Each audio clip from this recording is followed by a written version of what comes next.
Terima kasih ya Pak Alif atas waktunya. Dan teman-teman, apa kabarnya ini teman-teman semua? Adik-adikku? Alhamdulillah baik, Pak. Alhamdulillah. Mbak Zaskia ada?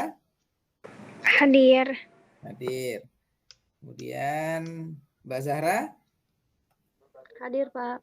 Hadir. Pak Mekarsari? Hadir, Pak. Mbak Puji? Hadir, Pak. Tinggal Mbak Asri yang belum ya? Iya, Pak. Nah, saya ini dulu kok. Gambarnya pecah-pecah ya saya itu. Nah. Ya. Berarti ini yang belum hadir siapa? Mbak Asri? Iya, Pak. Iya. Oke, tadi sudah saya WA sih untuk masuk karena ada penjelasan tentang UTS ya, karena ini sudah pertemuan ke-6. Jadi sebentar lagi teman-teman UTS ya dengan saya. Soalnya tadi sudah saya berikan ke Prodi ya teman-teman. Nanti teman-teman tolong dikerjakan. Oke. Ini mau sambil nunggu Mbak Asri atau kita lanjut ini?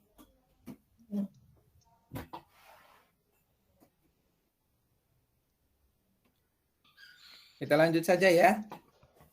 Iya, Pak. Oke.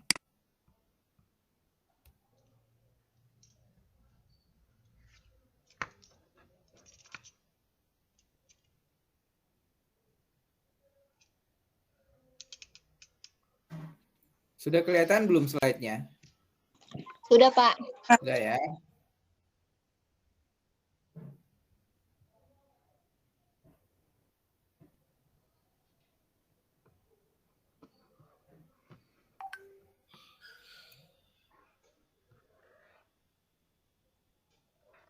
Oke. Oke, saya buka dulu. Assalamualaikum warahmatullahi wabarakatuh. Waalaikumsalam. Selamat siang ya teman-teman semua. Alhamdulillah pada hari ini kita dapat bertemu kembali ya teman-teman. Dan alhamdulillah ya hari ini kita sudah sampai dengan pertemuan ke-6 ya. Di mana pertemuan ke-6 ini adalah batas dari UTS ya teman-teman. Jadi setelah pertemuan ke-6 ini tugasnya teman-teman adalah mengerjakan ujian tengah semester ya. Nah, ujian tengah semester ini untuk kebijakan pelaksanaannya saya kembalikan kepada program studi ya teman-teman. Tolong diikuti apa perintah dari program studi ya. Kemudian setelah itu nanti bisa teman-teman kumpulkan lagi ke program studi ya, atau mungkin bisa langsung ke email saya begitu ya teman-teman. Oke, sebelum kita bahas materi ke-6 saya akan jelaskan dulu tentang UTS ya teman-teman. Jadi UTS akan dilaksanakan untuk mata kuliah manajemen keselamatan pasien ya. Soalnya itu ada 5 essay ya teman-teman, semuanya sudah ada panduan di sana dan itu sudah ada di slide saya, atau semua materi itu sudah saya sampaikan semua ya teman-teman. Jadi tidak ada soal yang di luar dari apa yang saya sampaikan. Karena kenapa? Dalam keselamatan pasien itu yang dibutuhkan adalah sebuah keterampilan nanti ya teman-teman. Nah, oke. Kemudian sifat ujiannya itu adalah take home ya teman-teman. Silahkan ya nanti Pak Alif dan teman-teman di Prodi akan kirim ya sesuai dengan kebijakan Prodi, kirim kepada teman-teman ya. Waktunya juga ditentukan oleh pihak Prodi ya. Silahkan ya teman-teman take home untuk mata kuliah saya. Kemudian diisi di bawah pertanyaan tersebut ya. Di sana kan ada titik-titik ya. Titik-titik tersebut itu teman-teman hapus saja, diganti dengan jawabannya teman-teman sekalian gitu ya. Jadi tidak usah di print atau tidak usah di copy paste lagi, langsung saja diisi di soalnya begitu ya. Jadi ada soal, di bawah soal ada jawaban, itu sudah saya sediakan. Nanti tinggal diisi saja di jawaban tersebut gitu ya teman-teman. Kemudian sifatnya silahkan teman-teman mau cari referensi dari mana ya, dari apa saja, boleh dari materi saya silahkan. Akan lebih baik lagi jika ambil dari materi saya, kemudian teman-teman ambil dari beberapa buku, begitu ya teman-teman, atau ambil dari beberapa referensi yang lain ya, sehingga nanti jawabannya akan lebih bagus, begitu ya teman-teman. Masing-masing soal itu sudah saya berikan bobotnya masing-masing sesuai dengan tingkat kerumitan soalnya masing-masing ya teman-teman. Di sana sudah saya berikan masing-masing bobotnya, begitu ya teman-temanku semua ya. Nah, kemudian setelah selesai dikembalikan lagi ke prodi atau nanti boleh langsung dikirim ke saya ya. Sebelum dikumpulkan teman-teman lakukan dulu backup mandiri ya. Jadi lakukan dulu backup mandiri, siapa tahu nanti terjadi error di email, mengantisipasi terjadi error atau mungkin setelah dikirim tidak bisa dibuka, itu kemungkinan pasti akan terjadi ya teman-teman. Kemungkinan, tidak semuanya. Maka saya harapkan teman-teman sebelum mengirim ke saya atau ke prodi, itu di backup dulu di teman-teman masing-masing ya. Nanti jika terjadi suatu kejadian yang tidak dikehendaki, teman-teman sudah punya backup sendiri. Jadi nanti prodi atau saya tinggal minta kembali soal dan jawaban yang sudah teman-teman kerjakan. Gitu ya, teman-teman. Ada yang mau ditanyakan dulu terkait UTS? Silahkan. Pak Asri mau nanya. Boleh silahkan, Mbak Asri. Tadi jaringan saya kan putus-putus, jadi penjelasan Bapak kurang jelas di handphone saya, Pak. Oke. Ya, saya ulangi ya. Oke. Nah, ini materi ke-6. Materi ke-6 adalah tentang kebijakan keselamatan pasien. Dan ini adalah materi terakhir di dalam jangka waktu UTS ya. Setelah itu teman-teman akan masuk UTS ya. UTS tersebut ya sudah saya buatkan soal dan masing-masing soal sudah ada poinnya masing-masing sesuai dengan tingkat kerumitannya masing-masing ya, teman-teman. Kemudian untuk waktu saya kembalikan kepada kebijakan prodi ya, karena saya sebagai dosen harus ikut dari kebijakan prodi ya teman-teman semua. Nah kemudian sifatnya adalah take home ya, Kemudian teman-teman boleh mencari referensi dari manapun ya, referensi dari materi saya boleh atau referensi dari beberapa buku, itu yang lebih saya harapkan ya. Jika ada referensi dari beberapa buku atau malah dari makalah atau dari sebuah penelitian, itu juga akan lebih baik ya, yang akan saya harapkan. Nah, itu nanti akan mendapatkan nilai bagus gitu. Nah, sebelum nanti dikembalikan, ini teman-teman tolong backup secara mandiri ya, karena kemungkinan saja terjadi walaupun kita sudah sesuai dengan prosedur ya, kadang-kadang ada email yang error. Maka dari itu ya diharapkan teman-teman itu punya backupan secara mandiri. Begitu Mbak Sri? Baik Pak, terima kasih Pak. Ya. Ada lagi? Sudah paham ya teknisnya ya? Iya, Pak. Teman-teman boleh ya lihat buku, boleh lihat slide saya, teman-teman boleh lihat dari referensi jurnal manapun. Tapi jangan copy paste dari Google ya. Kalau copy paste dari Google itu akan ketahuan sekali ya, teman-teman. Ya, saya harapkan mengambil beberapa referensi, begitu ya. Baik dari saya atau dari panduan yang kemarin dulu yang pernah saya kirimkan kan ada ya. Itu silahkan, gitu ya. Oh, satu lagi untuk sebar karena sudah masuk di tugas, jadi tidak masuk di UTS ya untuk sebar. Nanti penilaiannya akan saya gabungkan, gitu ya. Ada lagi yang mau ditanyakan? Kalau tidak, kita lanjut. Sudah paham terkait UTS? Paham, Pak.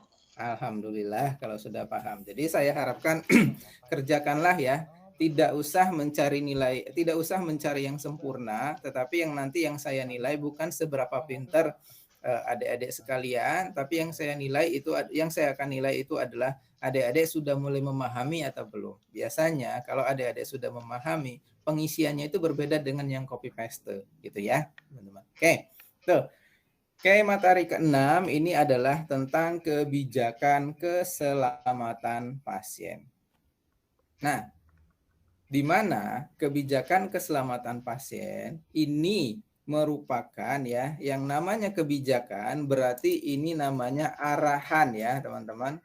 Nah, yang namanya kebijakan itu adalah arahan. Apa yang diarahkan di sini Pak Mei begitu ya Pak Merizal.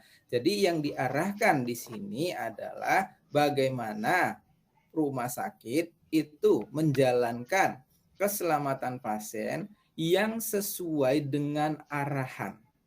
Nah, arahannya ini ada siapa saja? Di sini ada arahan dari pemerintah ya. Nah, kemudian siapa di sini yang dimaksud? Kita adalah Kemenkes ya. Di sini adalah Menkes ya. Nah, jadi kalau teman-teman sudah menjadi seorang perawat ya nantinya kita tidak bisa lepas dari Menkes atau dari Menteri Kesehatan ya.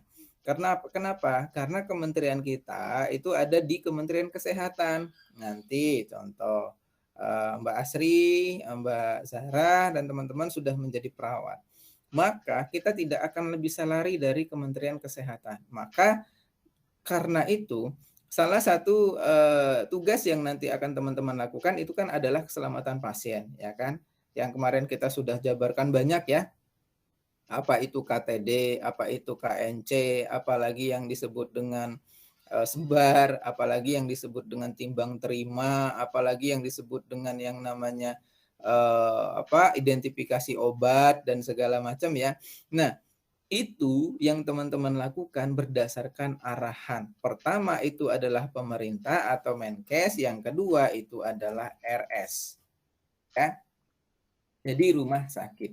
Jadi rumah sakit itu mengadop ya kebijakan dari siapa namanya Kementerian Kesehatan Republik Indonesia, kemudian dibuatkanlah di rumah sakitnya masing-masing gitu. Sehingga dimintalah adik-adikku sekalian untuk mengikuti arahan yang ini. Ya. Nah, arahannya apa? Ada apa? Masih ingat nggak? Ada 6 standar ya kan? Ada 6 sasaran ya kan, 6 goals-nya itu ya kan.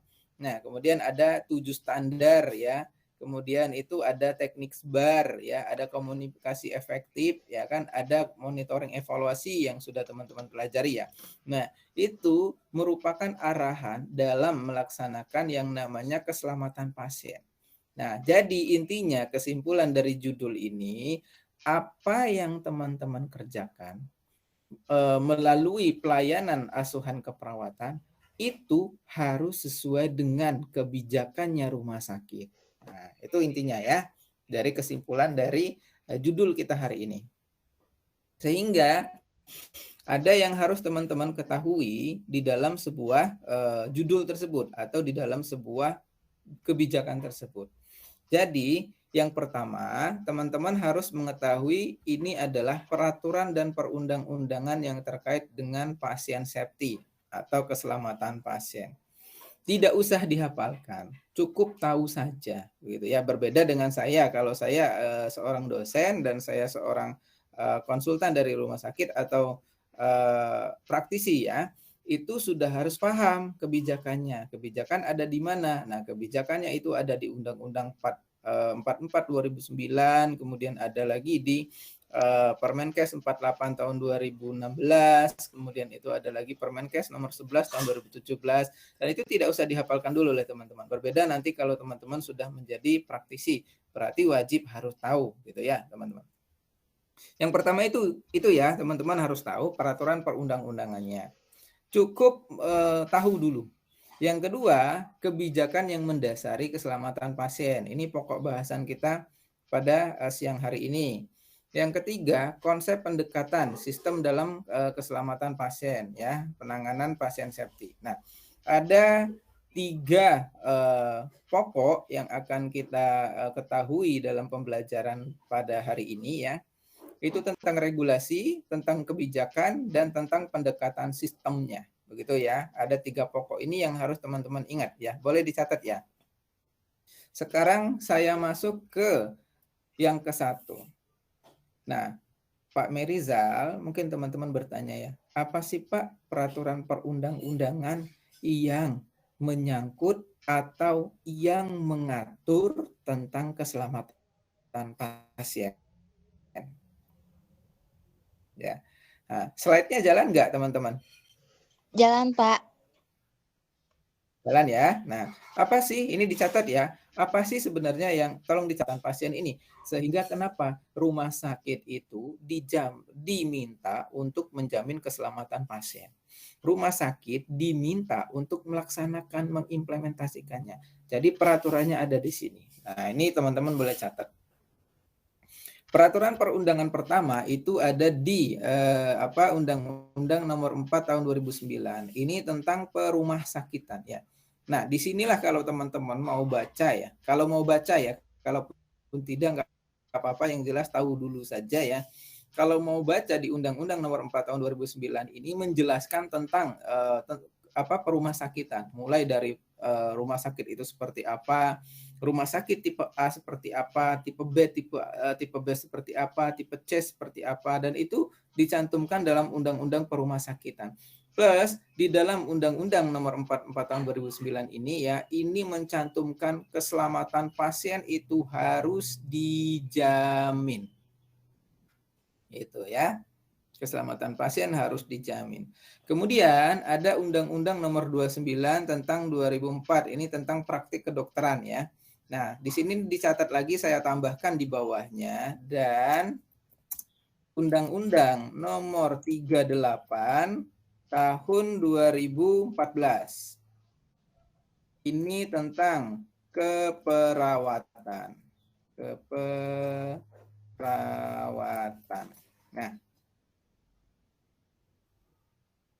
Nah, ini tentang keperawatan.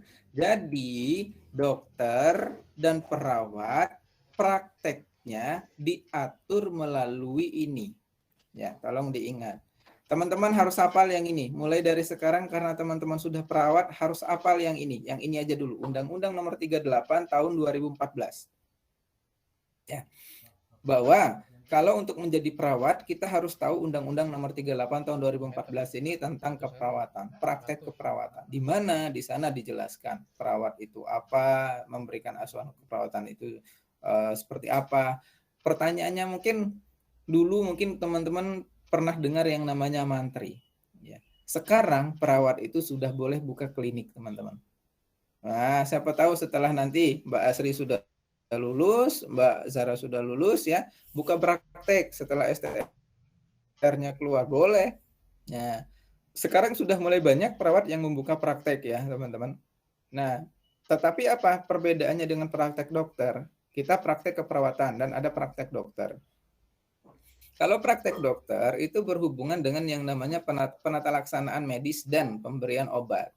Kalau kita resep obatnya, kalau kita itu adalah pemberian asuhan keperawatan. Misalkan salah satu contoh di situ ada di Bogor, dulu saya pernah berkunjung ya di Bogor, di dekat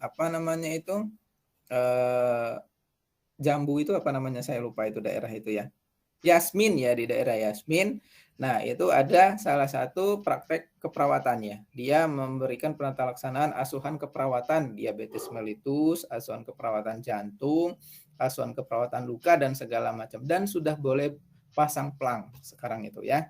Kalau teman-teman mau pasang pelang di rumah silahkan ya. Perawat Zahra misalkan ya, pelangnya di rumah. Silahkan. Nah, itu nanti akan ada izin dari Dinas Kesehatan setempat. Gitu ya, teman-teman. Nah, barulah di sini ada PMK, Peraturan Menteri Nomor 11 tahun 2017. Ini ya. Inilah tentang keselamatan pasien. Itu ya. Di sini ada tentang keselamatan pasien. Ini tolong dihapuskan saja ya.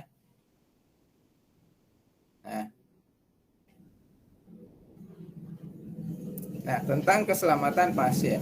Di mana peraturan keselamatan pasien ini ya juga sinergi dengan PMK yang nomor 69, yaitu tentang kewajiban rumah sakit ya dan kewajiban pasien ya.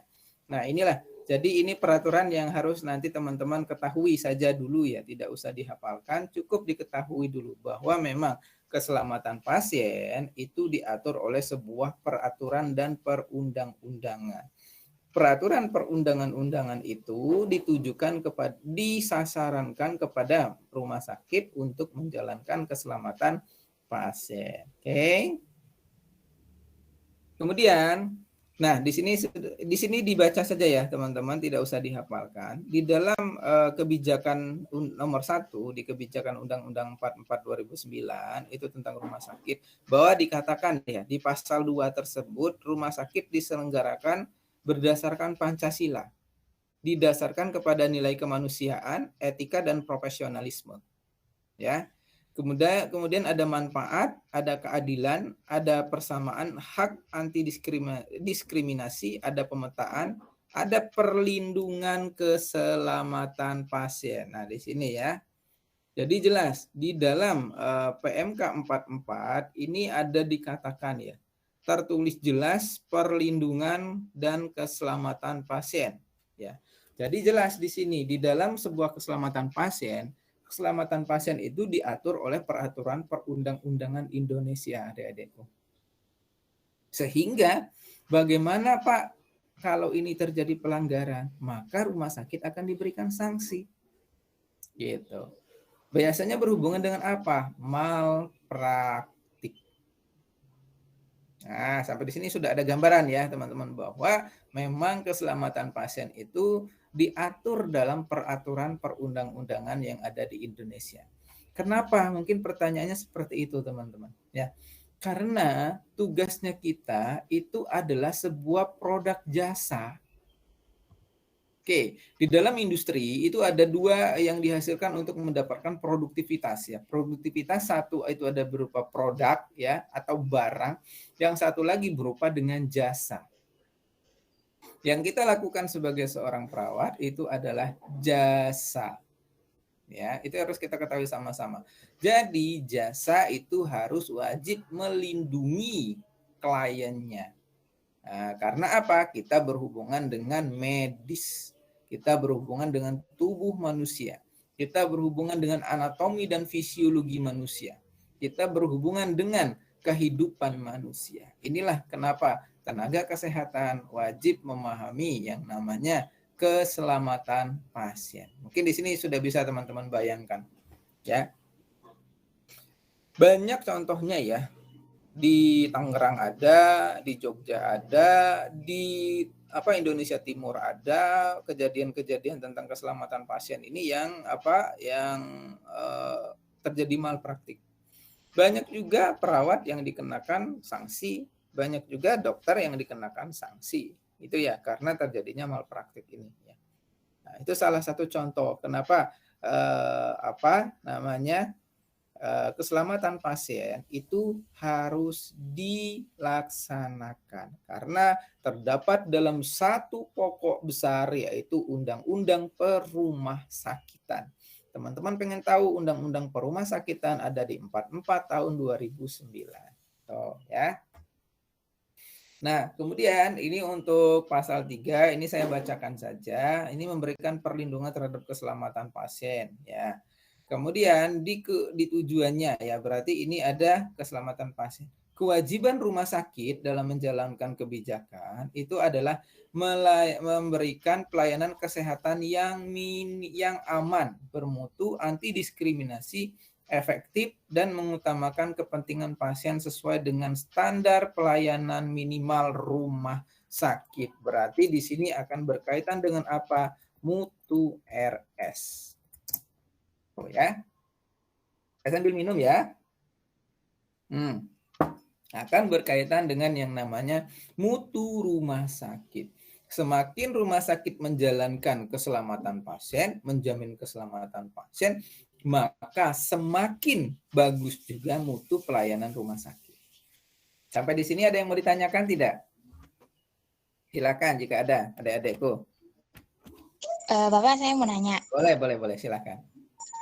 Kalau misalkan perawatnya kayak misalkan ngelakuin kayak kesalahan gitu, terus nanti kan kena sanksi. Nanti Heeh. bisa apa ya? Apa sih? eh apa langsung nggak boleh jadi nggak langsung dicabut di apa sih? Di Cabut STR-nya ya, gitu. enggak bukan itu, Pak. Ini gimana ya ngomongnya? Kan misalkan kayak si perawatnya tuh kayak ngelakuin kesalahan gitu kan. Heeh, heeh, Nah, di rumah sakit tuh kayak lalai gitu sama pasien, otomatis kan ditegur sama pihak rumah sakit. heeh, Itu nanti kita maksudnya bisa kerja lagi di rumah sakit itu atau ditolak di rumah sakit mana gitu, Pak? heeh, heeh, heeh. Oke, saya jawab ya. Sudah ya pertanyaannya? Sudah, Pak. Sudah, saya jawab ya. Nah, jadi dalam Undang-Undang Keperawatan Nomor 38 Tahun 2014, kita harus tahu sama-sama ya, tolong diingat dari sekarang mulai dibenarkan di kepikiran kita. Saya adalah seorang perawat, Pak Merizal itu adalah seorang perawat. Berarti undang-undang kita ada Undang-Undang 38 tahun 2014. Nah, di sana ada yang namanya di pasal-pasal terakhir, itu sudah teman-teman sudah mulai harus baca ya dari sekarang ya. Pasal-pasal terakhir itu dijelaskan, jika terjadi kesalahan atau terjadi malpraktik pada keperawatan, maka perawat itu akan dikenakan sanksi. Sanksi ya, yang dikenakan sanksi tersebut itu berupa satu, sanksi administratif ya. Apa itu yang dimaksud dengan sanksi administratif? Biasanya sanksi peneguran SP1, SP2, SP3 ya, surat peringatan 1, surat peringatan 2 dan surat peringatan 3. Kemudian sanksi pemenuhan standar atau yang disebut dengan sanksi tidak diberlakukannya ya, STR-nya itu sanksi administratif ya. Jadi STR-nya dicabut. Kalau itu sudah fatal, tapi biasanya jarang yang sampai dengan dicabut kecuali kalau pasiennya meninggal ya. Kalau sampai meninggal itu kemungkinan besar STR tersebut dicabut begitu ya. Nah, kemudian yang kedua setelah sanksi administratif itu adalah sanksi hukum. Ya, sanksi hukum itu bisa berupa denda, bisa berupa kurungan. Ya, itu untuk perawatnya ya. Denda dan kurungan itu akan disesuaikan dengan Undang-Undang Keselamatan Pasien. Masih ingat di Permenkes nomor 11 tahun 2017 dan disesuaikan dengan Undang-Undang Perumahasakitan. Maka untuk jumlah uangnya atau jumlah kurungan penjaranya itu akan disesuaikan dengan tingkat yang terjadi pada saat malpraktik. Gitu. Soal pertanyaannya, apakah masih bisa bekerja di mana-mana, Pak? Masih kalau STR-nya belum dicabut. Begitu. Rumah sakit itu pasti akan melindungi kita kok. Ya, walaupun terjadi malpraktik ya, selagi tidak menyebabkan kematian, rumah sakit pasti akan melindungi kita, pasti akan mempertahankan kita. Begitu. Begitu. Siapa tadi yang bertanya? Puji, Pak. Dek Puji ya. Oke. Terjawab nggak? Sama satu lagi, Pak. Kalau misalkan Boleh. STR dicabut, terus gimana buat ngambil STR lagi gitu, Pak? Ya, STR itu didapatkan kan kita uji kompetensi dulu ya. Nah, masa berlaku STR itu 5 tahun. Ketika STR dicabut mungkin karena terjadi malpraktik, maka nanti akan ada kesepakatan dari pihak PPNI. PPNI itu adalah Persatuan Perawat Nasional Indonesia dan pihak rumah sakit tertentu. Untuk menentukan pencabutan itu membutuhkan proses yang sangat panjang ya.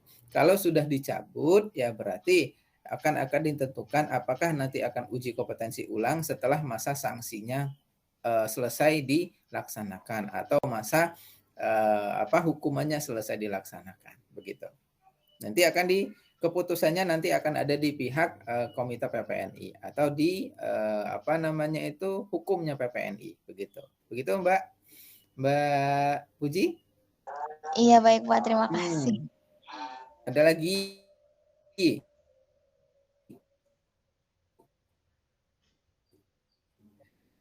Di sini sudah ada gambaran ya yang selama udah 5 pertemuan ini saya pelajari ternyata diatur oleh perundang-undangan begitu ya.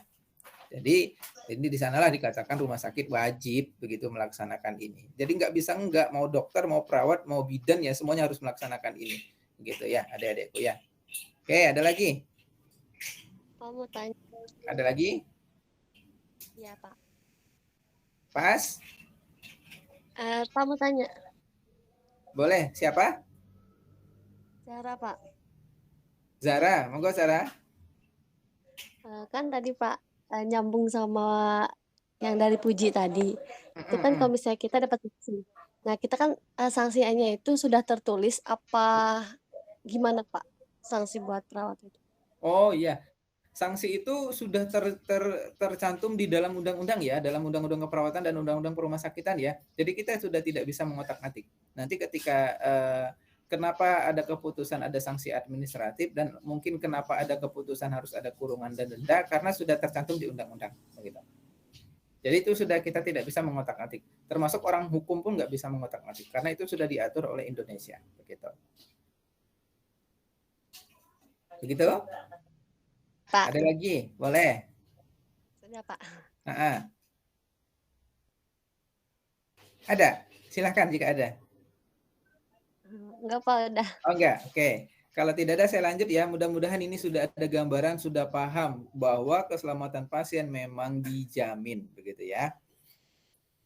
Kemudian saya lanjut. Nah, ini kalau teman-teman mau baca ya. Nah, di Undang-Undang Nomor 44 ini di sini disebutkan nih. Nah, rumah sakit wajib menerapkan standar keselamatan pasien. Masih ingat standarnya ada berapa? Ada 6. 6. Oke. Standar keselamatan pasien sebagaimana dimaksud di ayat 1 dilaksanakan melalui pelaporan insiden. Masih ingat apa yang dimaksud dengan insiden? Masuk di UTS? Apa itu insiden? Kejadian tidak diinginkan. Oke, setuju. Kejadian yang tidak diinginkan. Nanti dijabarkan ya, yang panjang ya. Gitu ya. Yang ketiga, rumah sakit harus melaporkan kegiatan. Apa yang dilaporkan di sini? Ini adalah keselamatan pasien melalui siapa? Ada komite, ada tim rumah sakit ya, teman-teman. Ya, tim keselamatan pasien di rumah sakit gitu ya. Kemudian pelaporan insiden. Nah, juga ada dilaporkan. Kemudian ketentuan lebih lanjut mengenai standar keselamatan pasien, nah diatur dalam perundang-undangan miliknya menteri. Jadi jelas ya di sini adik-adikku, keselamatan pasien itu wajib dilaksanakan oleh seluruh tenaga kesehatan di Indonesia tanpa kecuali perawat. Kesmas sama, bidan iya, apoteker kalau bahasa Sundanya ya. Nah, itulah kenapa keselamatan pasien ini biasanya selalu masuk di dalam mata kuliah di semua tenaga kesehatan. Nah, kalau kita mungkin cuma ada satu mata kuliah, kalau dokter itu ada 2 ya. Mereka sampai dengan pelaksanaan dan segala macam. Oke. Kemudian keselamatan pasien. Nah, ini didasarkan oleh praktek kedokteran, dilaksanakan berdasar Pancasila, didasarkan nilai ilmiah serta perlindungan keselamatan pasien. Nah, ini ya, ini teman-teman untuk keselamatan seperti ini bisa dibaca saja ya, adik-adikku ya. Nah, penjelasan umum, nah ini ada asas dan tujuan penyelenggaraan praktek kedokteran. Menjadi landasan yang didasarkan pada nilai ilmiah dan keselamatan pasien. Jadi jelas di sini, ya di dalam pasal 2 ini ya dijelaskan. Tidak usah hafalkan pasalnya ya, saya jelaskan dulu apa yang dimaksud dengan keadaan ilmiah tersebut. Nah, jadi kenapa dilaksanakan keselamatan pasien? Teman-teman masih ingat nggak di materi saya yang pertama? Keselamatan pasien masuk di Indonesia tahun berapa? Masih ingat nggak? 2005. 2000. Diterapkan di Kementerian Kesehatan tahun berapa? Ada komitmennya. 2005. 4. 2004 dan 2005 ya. Nah, jadi di sana jelas. Kan sebelum penjelasan yang itu saya jelaskan dulu kan saya lihatkan contoh kasus, masih ingat nggak teman-teman? Bahwa terjadi berapa ribu ya pasien itu di Amerika menderita yang namanya malpraktik, bahkan di Indonesia pun ada. Masih ingat ya yang itu. Nah, jadi Undang-Undang Keselamatan Pasien ini di rumah sakit ini ya, Undang-Undang Rumah Sakit ini banyak sekali menjelaskan tentang keselamatan pasien ya, bahwa keselamatan pasien itu didasarkan atas evidence base atau didasarkan atas kejadian-kejadian yang selama ini terjadi. Maka dianggaplah dapat merugikan pasien. dan dapat merugikan citra tenaga kesehatan atau pelayanan kesehatan. Dari itulah di Indonesia diterapkanlah keselamatan pasien di tahun 2000, sehingga ada perubahan di Undang-Undang Nomor 44 tahun 2009, masuklah keselamatan pasien di beberapa pasal yang ada di Undang-Undang Keselamatan Pasien. Nah, inilah kalau kita berbicara kebijakan.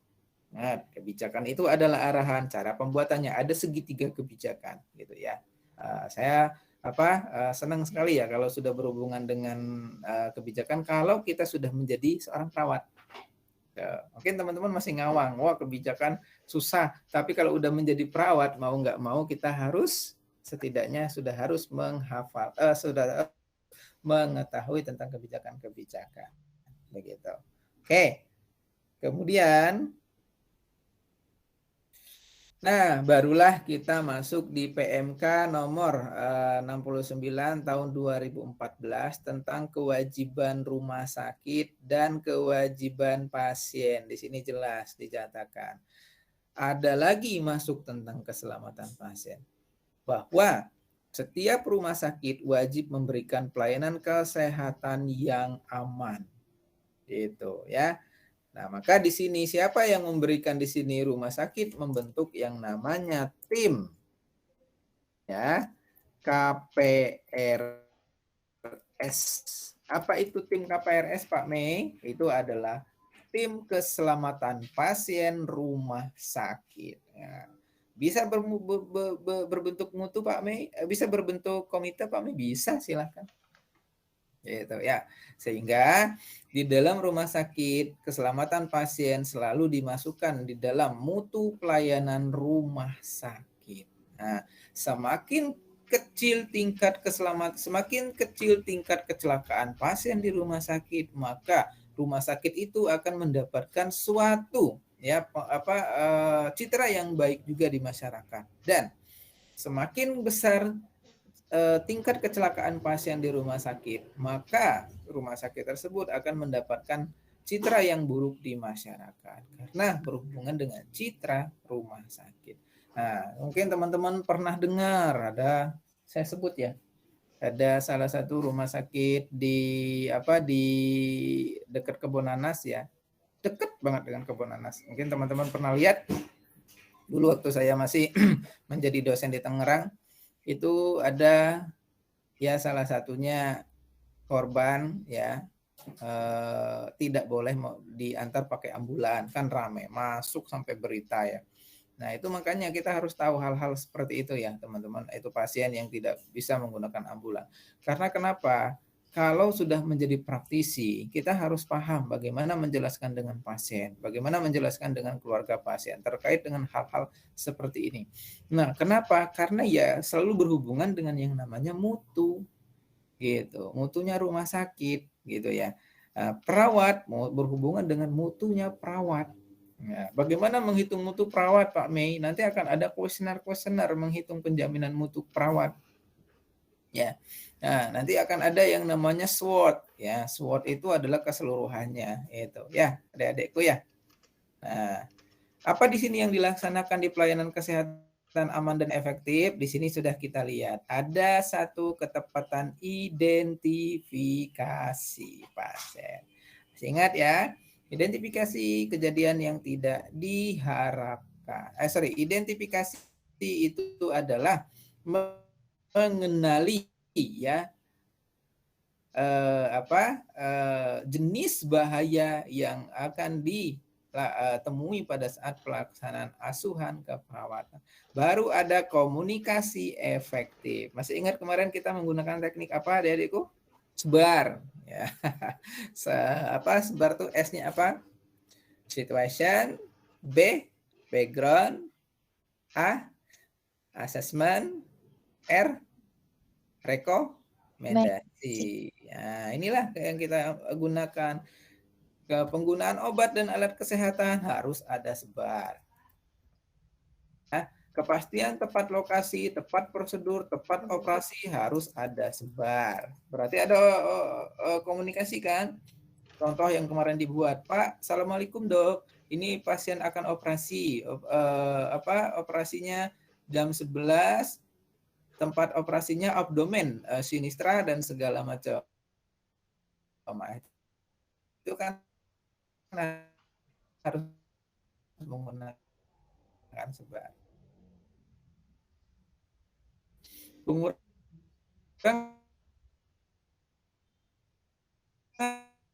resiko inspeksi terhadap pelayanan kesehatan. Jatuh di sini ada main risk ya, dan sebar juga. Komunikasi efektif. Jadi ingat, sebar itu penting sekali karena tidak mungkin kita tidak menggunakan sebar, adik-adikku. Contoh, saya mau nyuntik pasien A. Teh, aku nyuntik pasien A ya, Teh. Ya, silakan. Apa mau yang disuntik? Teh, aku mau suntik pasien A, umurnya 40 tahun, bapaknya namanya Pak Doni, misalkan ya. Kenapa Ri disuntik? Pasti si Teteh kan bertanya seperti itu kan, kepala ruangan kita. Itu Teh, dia mengalami yang namanya sesak napas Teh, misalkan. Saya kasih ya, gitu ya. Sesak napas. Dia mengalami nyeri Teh, saya kasih analgesik ya Teh. Ya boleh. Itu background-nya ya kan. Asesmennya.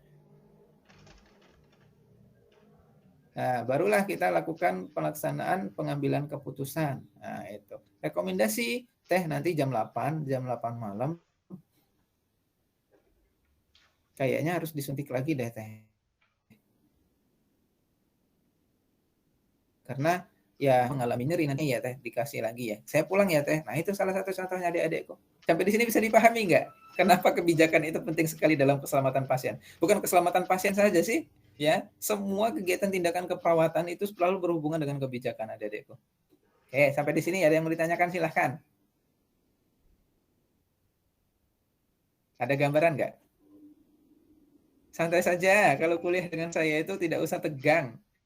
Tegang itu malah tidak masuk di otak nantinya ya, gitu. Silakan jika ada yang mau ditanyakan, adik-adikku. Ada tidak? Tidak, Pak. Tidak, kalau tidak saya lanjut ya. Iya, Pak. Nah, ini dia. Ini adalah PMK nomor 11 tahun 2017. Inilah yang mengatur tentang keselamatan pasien di seluruh Indonesia. Tolong diingat, di seluruh Indonesia. Nah, itu kenapa alasan saya kemarin adik-adikku pertemuan keselamatan pasien yang kebijakan ini saya mundurkan di sekarang. Karena apa? Ini membutuhkan tingkat pemahaman yang lebih, maka ini harus disampaikan full dalam satu mata kuliah ya, tidak bisa kemarin disambi dengan tugas-tugas begitu ya. Nah, ini ya adik-adikku yang harus kita ketahui bahwa keselamatan pasien itu diatur dalam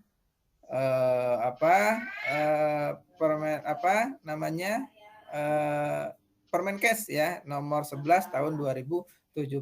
Dulu tuh ada yang ini ya. Nah, Permenkes nomor 11 tahun 2017 itu menggantikan ya Peraturan Menteri Kesehatan nomor 1691 tahun 2011.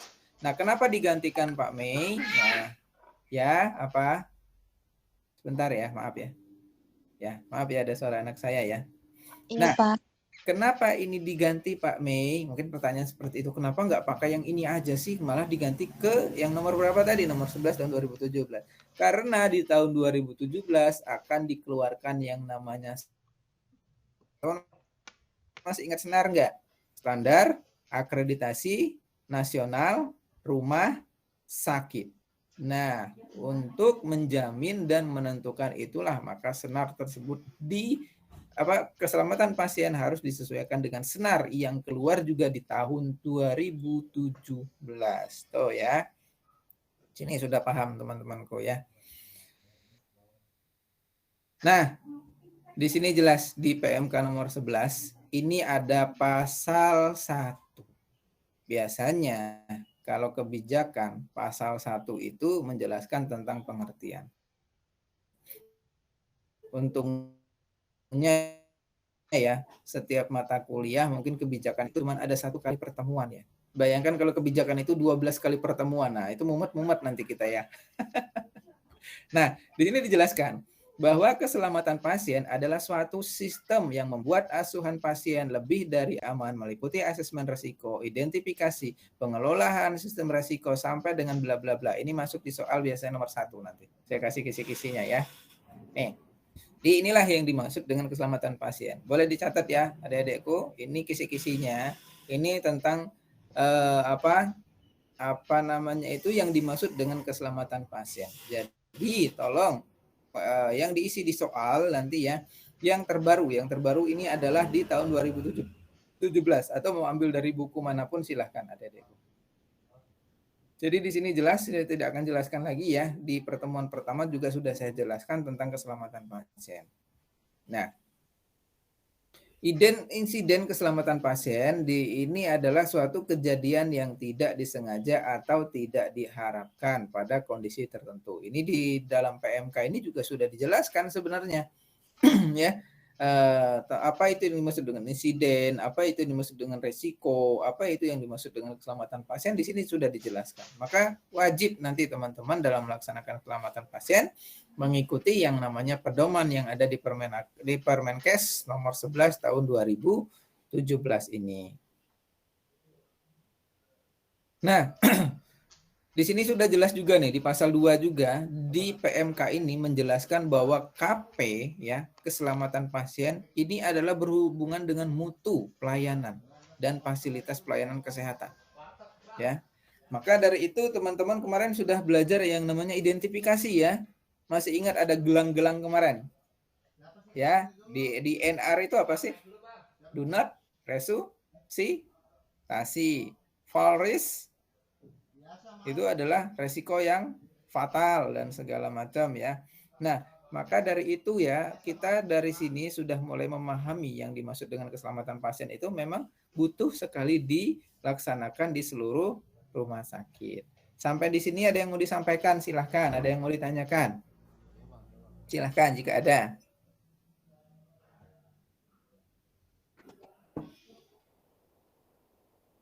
Ada? Nggak ada, Pak. Nggak ada. Kalau nggak ada, saya lanjut lagi.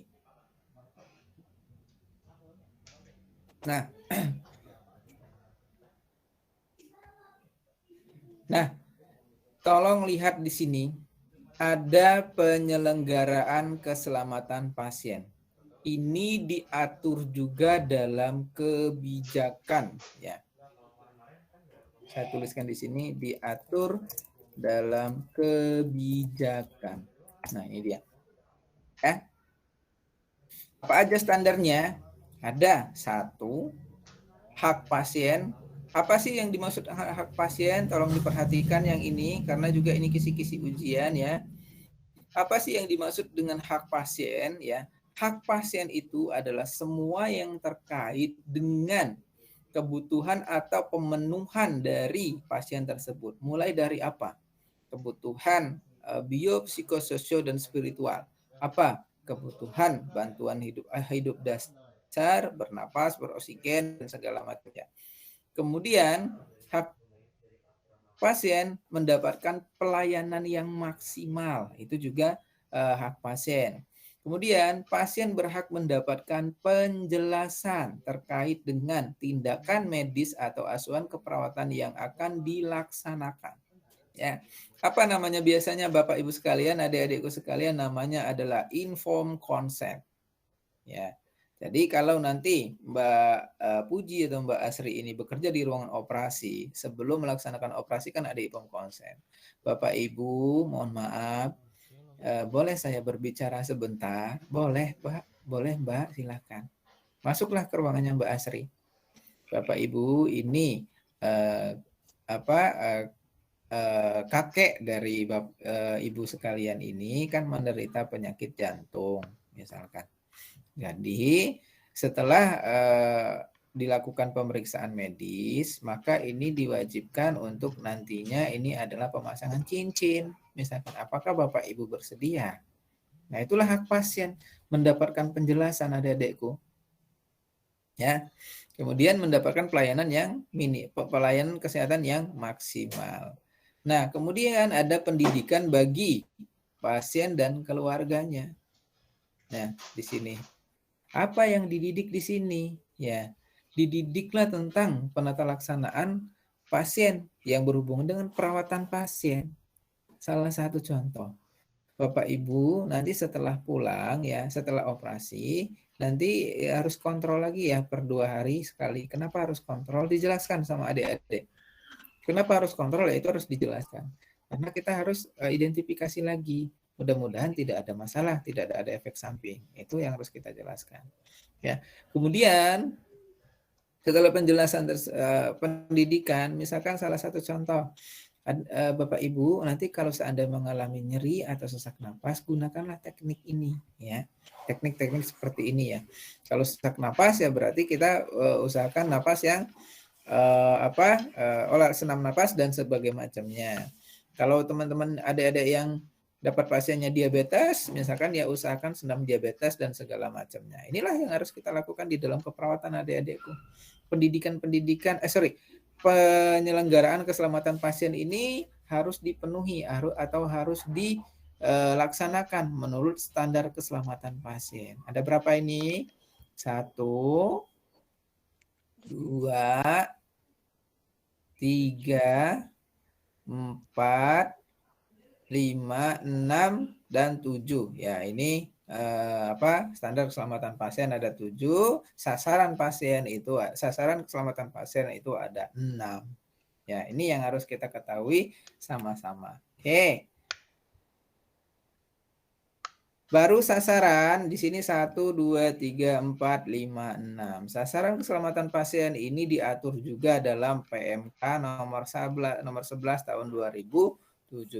Jadi wajib di sini menyelenggarakan yang namanya keselamatan pasien. Nah, sini sebenarnya sudah ada sih, ada menjelaskan mengenai standar KP, tujuan menuju KP di sini ya. Kemudian ada sasaran keselamatan pasien. Tuh ya, adik-adikku semua ya.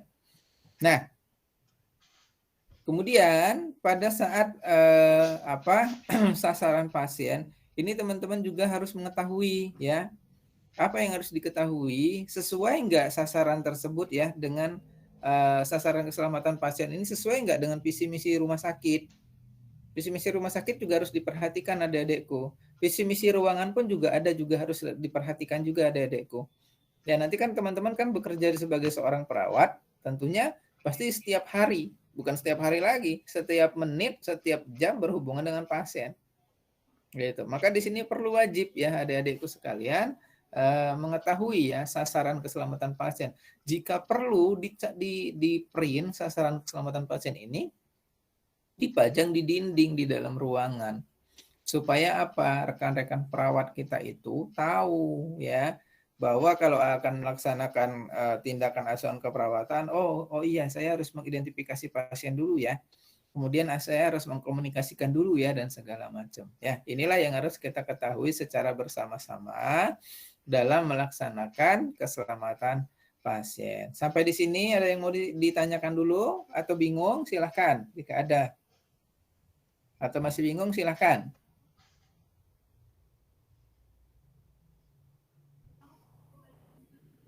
Ada atau tidak? Tidak, Pak. Dapat dipahami ya? Iya, Pak. Nah, saya kasih tahu kuncinya.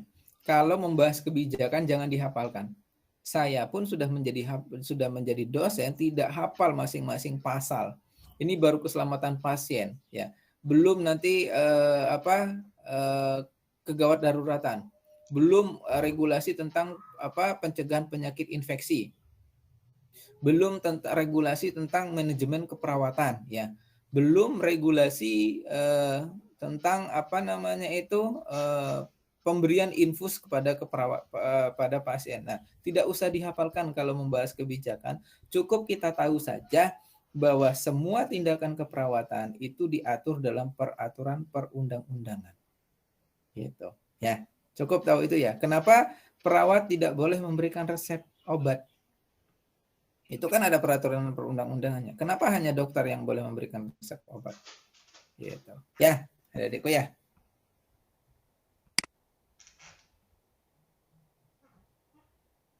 Nah, 7 langkah keselamatan pasien ini sudah dijelaskan ya.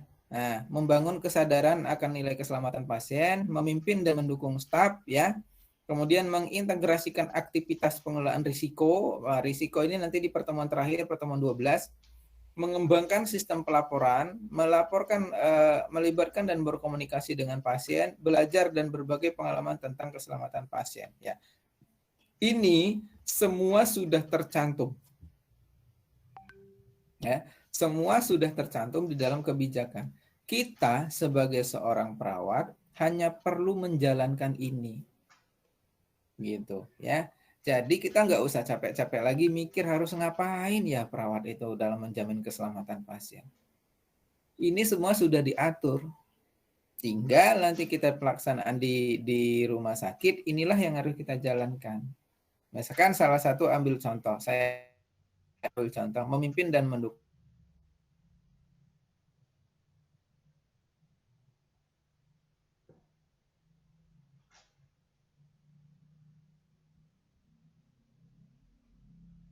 Lulus profesinya ya adik-adikku.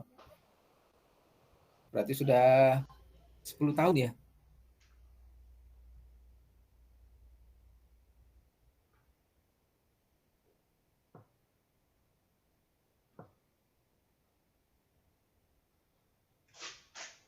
Sudah saya balik ke Papua, teman kuliah. Coba bayangin, dia sudah menjadi apa itu dengan apa baru 1 tahun lulus, dia sudah menjadi kepala ruangan. Jadi intinya berapa kali lipat dari saya dia itu. Saya baru perawat pelaksana waktu itu. Ya. Perawat asesier kan di bawahnya perawat pelaksana. Pelaksana itu di atasnya asesier. Nah, saya baru perawat pelaksana. Dia sudah menjadi kepala ruangan. Nah, disinilah dia kebingungan. Waktu mata kuliah keselamatan pasien ya, waktu mata kuliah mutu keperawatan, nah yang dulu tidak dipahami pada saat perkuliahan, di sini dia mulai berkecimpung dengan hal-hal seperti ini. Akhirnya apa yang terjadi? Bisa ya bingung katanya. Bingung kenapa?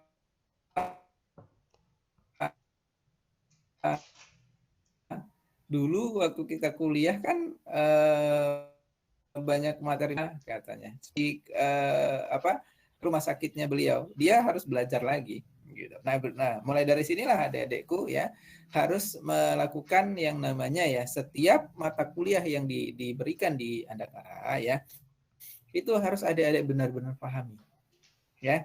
Mau keselamatan MKP, apalagi anatomi dan fisiologi, kalau kita sudah tidak paham anatomi dan fisiologi, gimana kita mau menentukan titik dorsal misalkan. Gimana kita mau menentukan di mana sih wilayahnya ginjal ya? Gimana kita mau menentukan di mana sih paru-paru? Nah, apa sih fungsi paru-paru? Di dalam paru-paru itu ada apa saja? Nah, itu bisa nanti mengakibatkan yang namanya keselamatan pasien. Bisa jadi malpraktek itu nanti kalau sudah kita tidak tahu. Nah, itu ya, teman-teman. Mana sih yang disebut aorta? Sudah belajar belum ada aorta? Sudah belajar tentang jantung belum? Anatomi jantung belum? Sudah belum? Halo? Kemarin baru sampai otak, Pak. Otak ya, baru otak. Berarti cerebral dan cerebellum ya? Benar Iya. ya? Apa itu Iya. cerebral? Cerebral otak kecil. Cerebral otak kecil, yakin? Otak besar. Otak Otak besar. Cerebellum? Otak kecil. Otak kecil. Di dalam otak ada apa saja? Di dalam cerebral ada apa aja? Ada namanya susah banget Pak disebut, ada apa ya?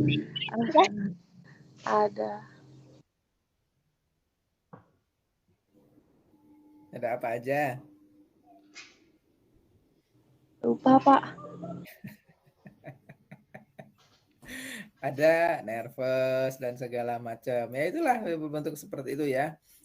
Kemudian di bawah cerebellum ada medula oblongata dan segala macam. Nah, bagaimana kalau seandainya kita sudah tidak tahu hal-hal seperti itu? Kalau ada kranialis ya kan di sana kan? Nah, bagaimana kalau seandainya kita sudah tidak tahu itu? Bisa terjadi malpraktek adik-adikku.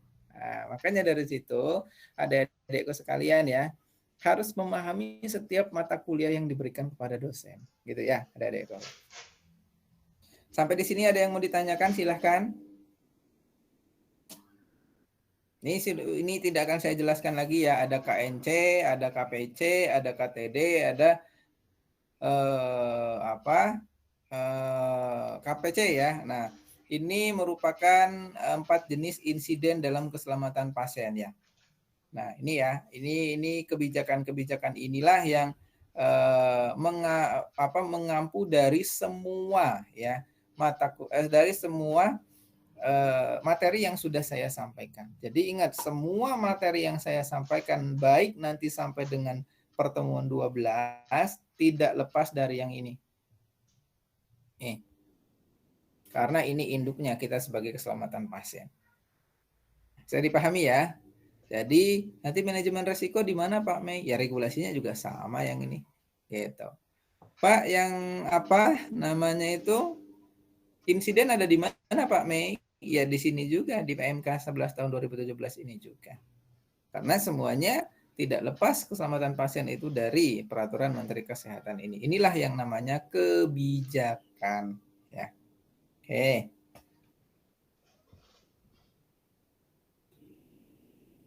Nah, ini ada penanganan insiden. Ya, di sini dijelaskan di satu penanganan insiden. Setiap fasilitas pelayanan kesehatan harus melakukan penanganan insiden. Ya, supaya apa? Penanganan insiden ini dapat dicegah. Ya.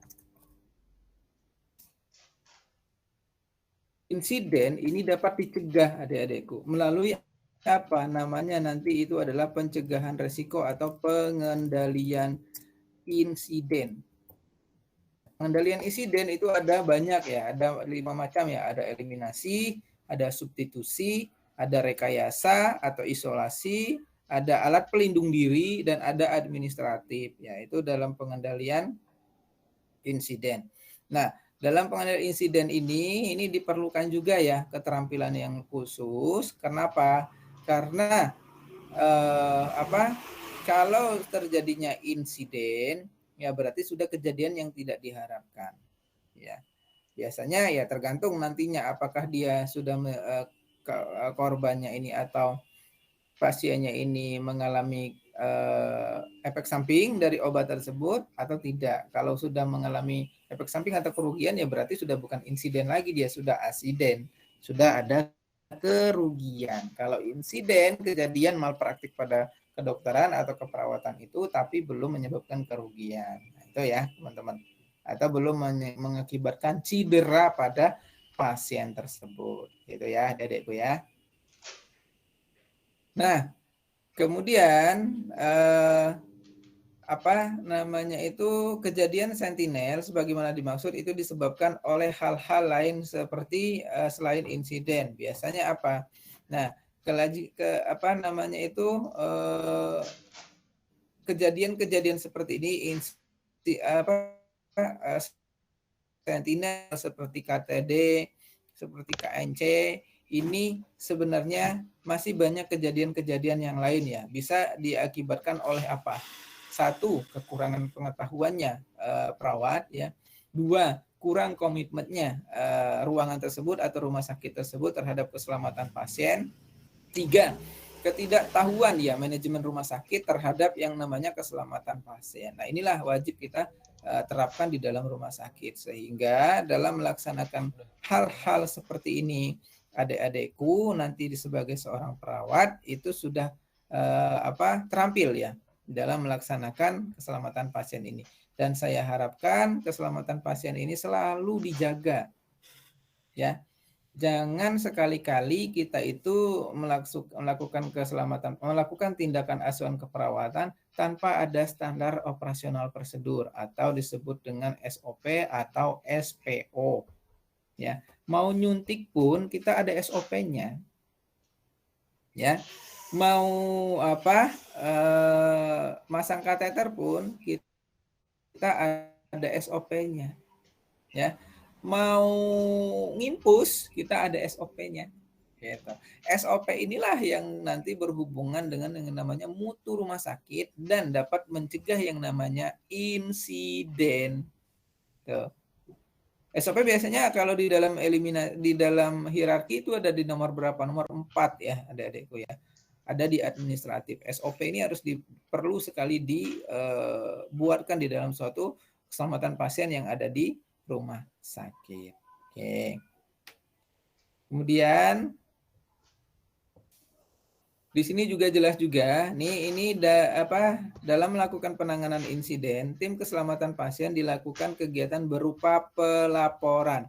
Apa yang dilaporkan ya? Kejadian HP. Nah, biasanya kemana kita melaporkan dulu sebelum diverifikasi ke pihak rumah sakit? Biasanya ke ruangan dan tim KPRS. Ini dia ya, yang harus kita ketahui secara bersama. Tuh ya, adik-adikku ya. Nah, kemudian kalau terjadi keselamatan pasien di dalam rumah sakit ya, itu harus dilaporkan ya 2 kali 24 jam dengan menggunakan format laporan ya. Nah, di sini adik-adik bisa lihat nanti di format laporan itu ada di formulir 1. Biasanya formulir 1 ini biasanya terdapat di bawah ini adik-adikku. Di bawah PMK nomor 11 ini. Ya. Oke, jadi nanti kalau sudah menjadi seorang perawat, ada formulir-formulir keselamatan pasien yang harus adik-adik ketahui. Salah satunya formulir laporannya ya. Laporannya tersebut dalam 1 bulan ini biasanya berapa kali tercantum. Nah, kalau sehari ini terjadi keselamatan pasien atau terjadi cedera pada pasien, atau salah satu contohnya pasien itu jatuh ya, berarti 2 kali 24 jam itu harus dilaporkan kepada tim KPRS. Bukan berarti pelayanan kesehatan kita itu buruk ya, bukan. Tapi dengan pelaporan tersebut itu dapat menambah pengetahuan kepada tim KPRS kenapa bisa terjadi. Mungkin tim KPRS-nya belum maksimal menjalankan komitmennya terhadap keselamatan pasien. Sehingga apa? Ada rekomendasi yang mungkin akan diberikan. Ada perbaikan yang akan diberikan beberapa tahun kemudian atau beberapa bulan kemudian, sehingga apa? Keselamatan pasien ini benar-benar dapat terjamin. Itu ya, adik-adikku ya. Ya. Oke, sampai di sini ada yang mau disampaikan, silakan. Ada yang mau ditanyakan, silakan.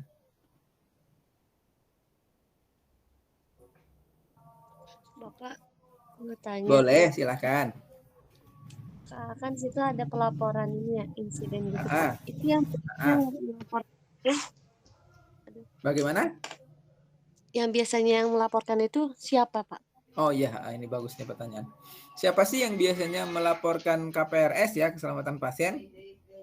Ya, yang biasa melaporkan ini adalah perawatnya terlebih dahulu yang menangani pasien. Ya, ada pasien terjadi malpraktik, ya berarti yang menangani pasien kan ada. Misalkan saya menangani pasien atas nama Bapak B, misalkan. Berarti saya harus melaporkan kepada ruangan terlebih dahulu.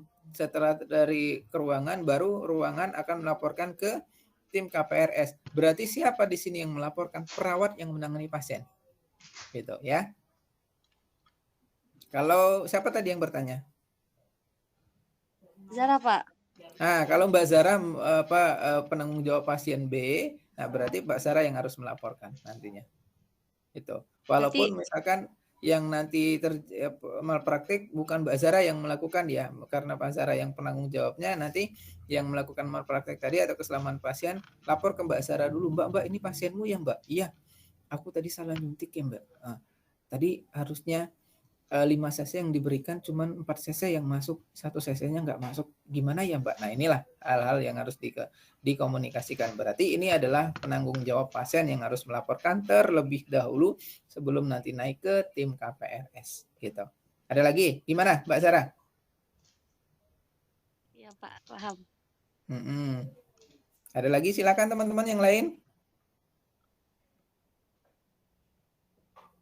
Silakan.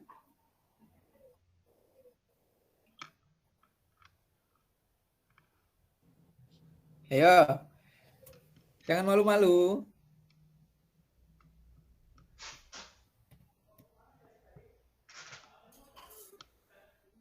Ayo. Nggak ada, Pak. Nggak ada. Kalau nggak ada, saya lanjut lagi. Ada gambaran ya, tolong diingat ini ya, nggak usah dihafalkan. Yang saya blok ini tolong diingat. Jadi 12 pertemuan itu kita ngacu ke sini semua. Ya, 12 pertemuan ini. Ya, tolong diingat ya. Tidak usah dihafalkan, saya sendiri pun nggak hafal kok isi-isinya ya. Jadi kita tetap kalau ada masalah, kita tahu wah ada regulasinya. Ada kebijakan kesehatannya gitu ya. Oke. Oke, yang sesi pertama sudah selesai. Kita masuk ke sesi kedua, yaitu adalah kebijakan yang mendasari pasien safety. Ada banyak sekali yang mendasari kebijakan keselamatan pasien ini ya, karena tadi keluarnya Undang-Undang Nomor 4 Tahun 2009 tadi ya kan. Keluar lagi Undang-Undang Kedokteran, dan keluar lagi Undang-Undang Keperawatan, keluar lagi Undang-Undang yang terakhir yang 11 tahun 2017 tentang keselamatan pasien. Itu mendasari untuk apa? Kebijakan tersebut yang dibuat oleh Kementerian Kesehatan itu tentang keselamatan pasien untuk apa? Satu, ini dapat terciptanya budaya keselamatan pasien di rumah sakit. Ya, dapat terciptanya budaya keselamatan pasien di rumah sakit. Ya. Oke, bagaimana dengan yang dimaksud dengan budaya di sini? Berarti kita mengimplementasikannya sesuai dengan kegiatan sehari-hari. Berarti budaya ini, setiap tindakan keperawatan itu harus jamin keselamatan pasien atau harus dilakukan yang namanya keselamatan pasien. Kemudian yang kedua, meningkatkan akuntabilitas rumah sakit terhadap pasien dan masyarakat. Jelas di sini kalau sudah berhubungan dengan akuntabilitas, berhubungan dengan mutu, berhubungan dengan kepercayaan pasien dan masyarakat gitu ya. Kalau sudah berhubungan dengan akuntability begitu ya. Kemudian dikeluarkannya berbagai kebijakan tadi, ya kebijakan-kebijakan yang kita sebutkan tadi untuk menurunkan kejadian yang tak diharapkan. Nah, kejadian tak diharapkan di sini apa saja, adik-adikku? Ya tadi ada banyak ya. KTD itu kan ada kejadian yang tidak diharapkan itu bisa berupa apa aja? Ada KNC, ada KPC, ada KTC, ya itulah yang tadi yang dimaksud supaya keselamatan pasien ini tidak terulang kembali. Kejadian-kejadian ini tidak terulang kembali, gitu ya. Nah, kemudian yang keempat, terlaksananya program pencegahan sehingga tidak terjadi pengulangan KTD. Inilah yang mendasari kenapa banyak kebijakan yang dikeluarkan oleh pemerintah untuk pasien. Jangankan di rumah sakit, adik-adik, di puskesmas pun banyak. Nah, saya waktu S2 melaksanakan tentang keselamatan pasien ini ya, bukan membuat sebuah penelitian, melakukan review terhadap keselamatan pasien ya. Bahkan di salah satu ya kejadian itu ada di rumah sakit, saya tidak sebutnya daerahnya daerah Bali saja ya. Itu berhubungan dengan matanya pasien ya. Itu dapat menyebabkan kebutaan pada pasien. Karena apa? Kesalahan tindakan medis tadi. Nah, ini salah satu yang harus kita ketahui kepada sebagai seorang perawat dalam melaksanakan asuhan keperawatan. Jadi inilah yang mendasari keluarnya masing-masing kebijakan tadi. Inilah yang mendasarinya, adik-adik. Nah, ya. Kemudian ini ada rumah sakit wajib melaksanakan sistem keselamatan pasien. Juga masih sambungan ya. Ada rumah sakit juga wajib melaksanakan 7 langkah menuju keselamatan pasien. Ini juga wajib ya.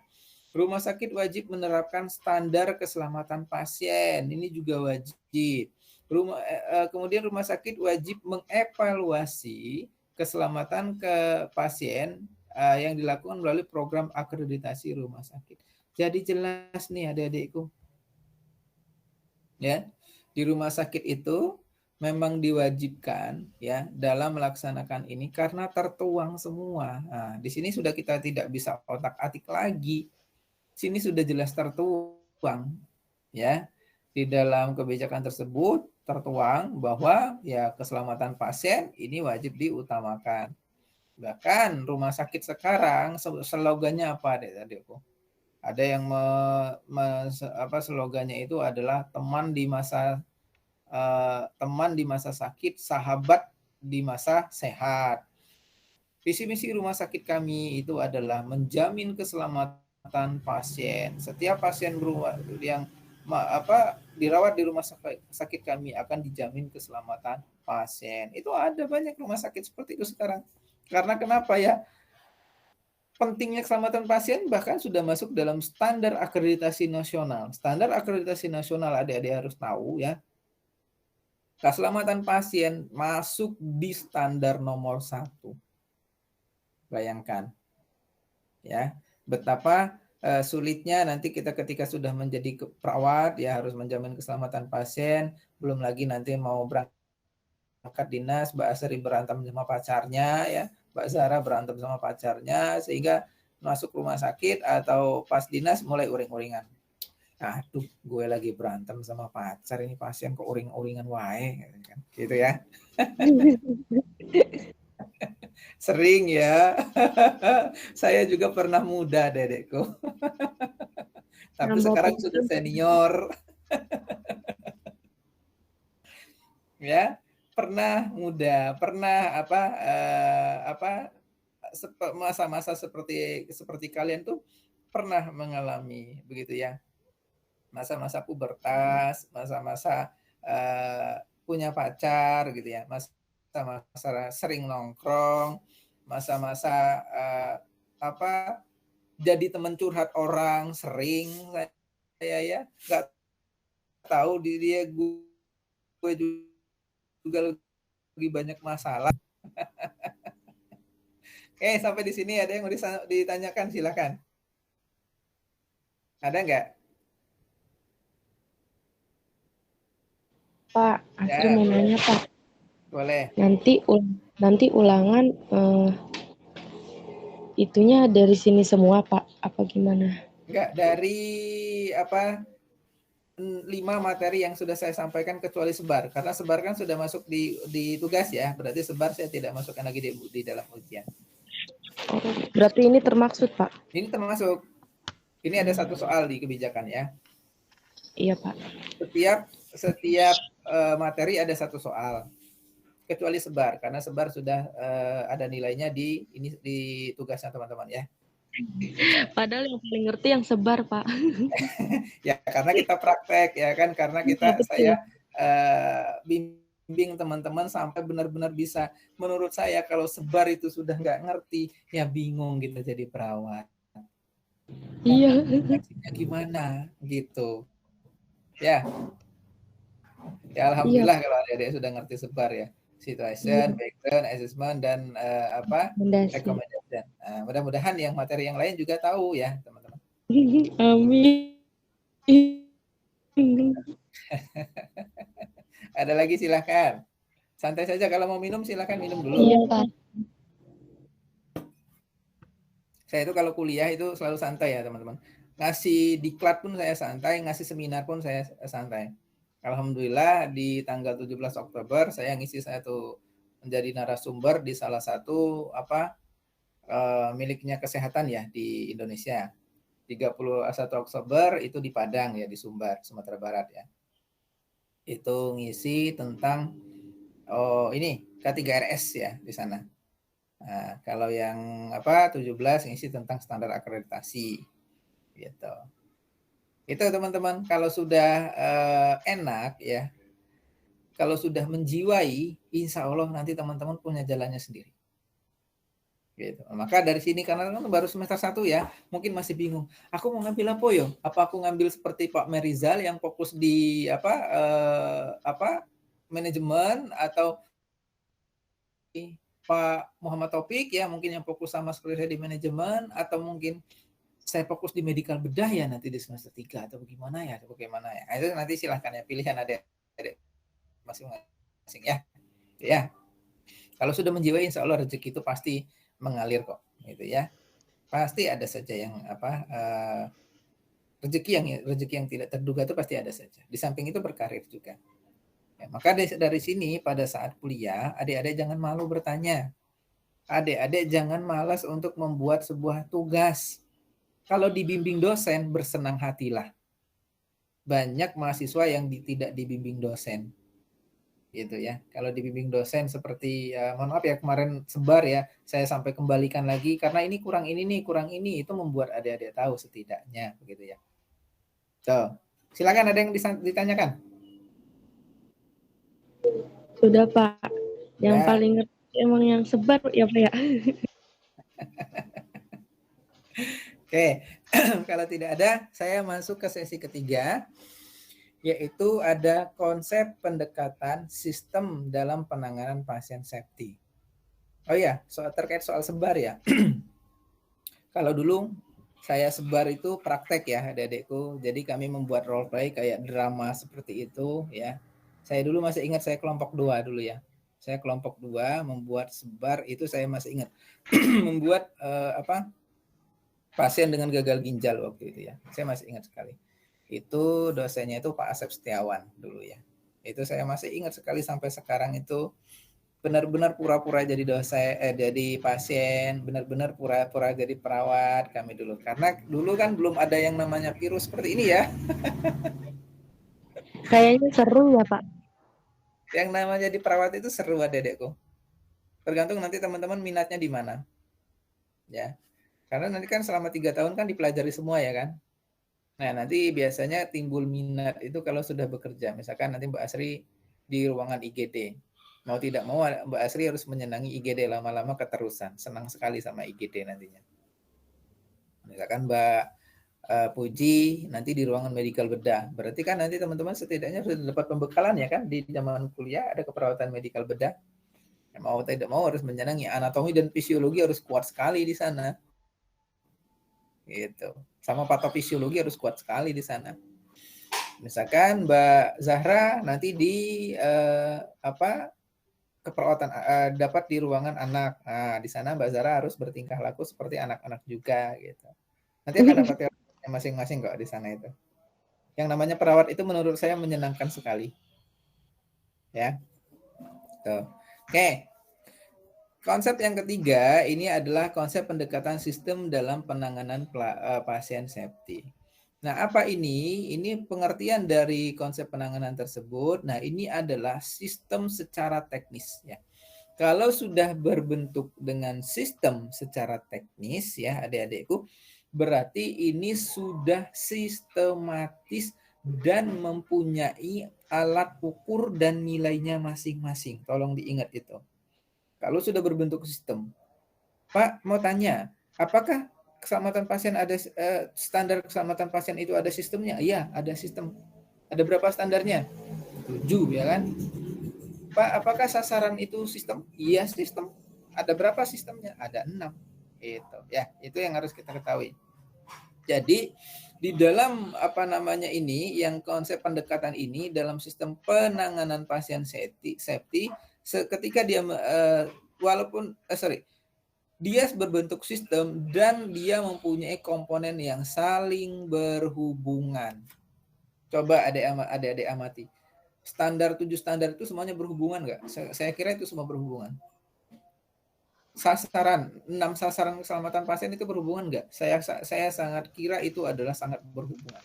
Maka di sini pengertian dari penanganan keselamatan pasien, ya ini semuanya harus berhubungan dan berbentuknya sebuah sistem. Nah, sistem gimana cara nilainya Pak Merizal dan teknis gimana cara nilainya? Masih ingat pelajaran kita yang kemarin? Pertemuan 5 apa judulnya? Pertemuan 5 kemarin. Apa judulnya? Monitoring dan evaluasi. Iya. Ini cara nilainya. Kan kemarin saya lihat kan ya ada contoh-contoh form ya. Nilainya apa, apakah dilakukan sesuai atau tidak. Itulah disebut dengan sistem. Jadi memang harus terukur kalau berbentuk limbo sistem adik-adikku sekalian. Yuk ya. Oke. Input ya. Input ini atau strukturalnya. Struktural ini berarti maksud dari input ini ada masukan ya. Masukan untuk tim KPRS. Nah, ini dia ya. Ada nggak di sini? Coba dijelaskan nih. Coba saya jelaskan. Segala sumber daya yang diperlukan untuk melakukan pelayanan kesehatan ada. SDM ada, dana ada, uang ya maksudnya, obat ada, fasilitas peralatan bahan teknologi, organisasi informasi dan lain-lain di sini sudah ada. Maka dalam hal tersebut untuk input masukan ini semua itu berikan masukan kepada tim KPRS gitu ya. Kemudian prosesnya ada interaksi profesional, kemudian itu ada pelaksanaan proses pelayanan di rumah sakit. Ini dapat terukur melalui 3 aspek. Apa aspeknya? Yaitu itu adalah secara relevan dan tindakan proses itu dibagi menjadi pasien, aktivitas, proses, dan kualitas. Inilah yang dimaksud dengan proses pelayanan keselamatan pasien. Ya, output. Nah, ada interaksi profesional dan ada baik atau tidaknya pelaksanaan pelayanan pasien di rumah sakit tersebut. Kemudian output masih output hasil pelayanan pelayanan kesehatan ini harus sesuai SPM ya, standar pelayanan minimal. Maka perubahan yang terjadi pada konsumen itu termasuk kepuasan dari konsumen tersebut. Berarti di sini apa? Accountability. Nah, kemudian hasil kegiatan tindakan tenaga kesehatan profesional terhadap pasien. Berarti di sini no accident. Ya, itu harus kita tahu sama-sama. Dapat dinilai antara lain dengan melakukan audit medis. Nah, disinilah yang namanya audit medis. MONEF. Itu dia. Sampai di sini ada yang mau ditanyakan adik-adikku? Ini contohnya. Pendekatan masalah berdasarkan output, proses, dan output. Ini di kebijakan. Ini inputnya terhadap struktural atau rumah sakit. Ada jumlah perawat. Ada berapa orang perawat masih baru. Nah, di sini berarti baru harus diberikan apa? Pelatihan, pendidikan, dan segala macam. Belum mendapatkan pelatihan, beban kerja bertambah, ranjang tidak punya pengaman, tidak dilakukan screening awal terhadap resiko pasien, gelang resiko jatuh, di ruangan tidak dilakukan screening resiko pasien jatuh. Nah, ini untuk input kepada siapa namanya? Struktural ya. Berarti di sini adik-adikku yang berhubungan dengan pasien. Berarti di sini adalah perawat. Prosesnya ini adalah pelaksanaan resiko jatuh. Ini berarti sudah mengalami proses peningkatan. Output, nah ada identifikasi pasien jatuh, kemudian output ini harus berbentuk dengan peningkatan asuhan keperawatan ya. Nah, berarti di sini sudah dijelaskan nih, asuhan keperawatan belum optimal, berarti harus di sini peningkatan asuhan keperawatan. Oke, sampai di sini selesai. Ada yang mau ditanyakan silahkan. Pas banget ya, jam 12 tepat.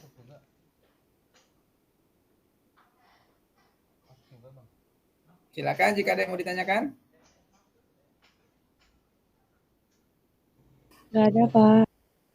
Nanti slide-nya saya kirim ya ke adik-adikku, ke Mbak Asri juga, ke Pak Alip juga ya. Gitu ya. Iya, Pak, siap. Tugas Mbak Asri juga sama ya, absen tolong diisi ya Mbak Asri ya. Nanti dikasihkan ke saya lagi ya. Oke, ada yang mau ditanyakan silahkan.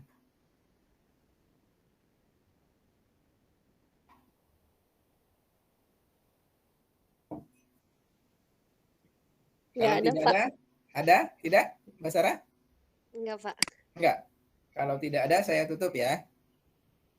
Adik-adikku, alhamdulillah kita sudah sampai pertemuan ke-6 ya.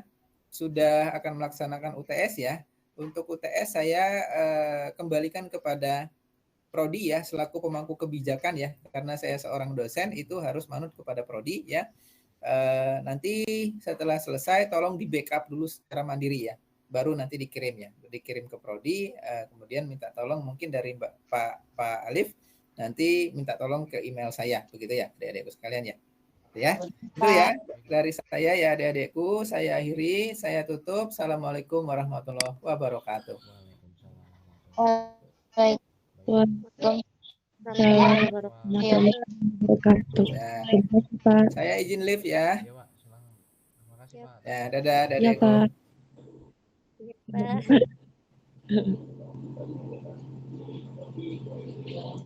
Kalip. Kak.